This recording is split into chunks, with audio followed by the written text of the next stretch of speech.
North ইংল্যান্ডবাসীর নাগাদার বিভিন্ন প্রতিবাদ ও চাপের মুখে ঢাকা সিলেট ম্যানচেস্টার রুটটি পুনরায় চালুর উদ্যোগ নিয়েছে বিমান বাংলাদেশ এয়ারলাইন্স। বেসামরিক বিমান পরিবহন ও পর্যটন মন্ত্রণালয়ের মাননীয় মন্ত্রী ও প্রতিমন্ত্রীর নির্দেশনায় যাত্রীদের দীর্ঘদিনের চাহিদা বিবেচনায় এই সিদ্ধান্ত নেওয়া হয়েছে। বিমান সূত্রে জানা গেছে, আসন্ন হজ কার্যক্রম শেষ হওয়ার পর আগামী 1 জুলাই 2026 থেকে রুটটি পুনরায় চালু করার পরিকল্পনা রয়েছে।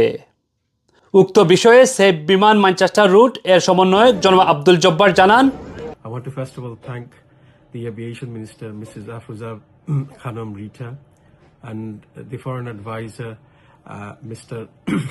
Humayun Kabir, for their personal involvement in this campaign and to arrive at this decision. I want to thank all the campaigners who have helped us with this campaign right from the beginning. Everyone's played their part, and I'm so grateful that we remain united to achieve our ultimate goal. Please remember this, that when we're united for a just cause, we can achieve our ultimate aim.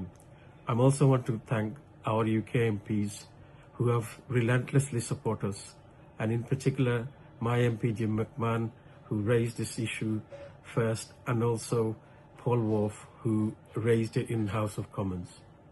All the mosques and the Bangladeshi organizations right across the country, where you signed for petition, where you made announcements, where you held meetings to get our voice heard.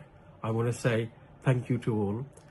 Inshallah, our next mission is to make sure that we make Usmani International Airport a true international airport, and together your help and the help of Bangladesh government. ফ্লাইটের সময়সূচি ও অন্যান্য বিষয় বিস্তারিত তথ্য যথাসময়ে জানানো হবে বলে জানিয়েছেন বিমান বাংলাদেশ এয়ারলাইন্স কর্তৃপক্ষ। গ্রেটার ম্যানচেস্টার থেকে আমিনুল হক ওয়েস, ফোকাস টিভি।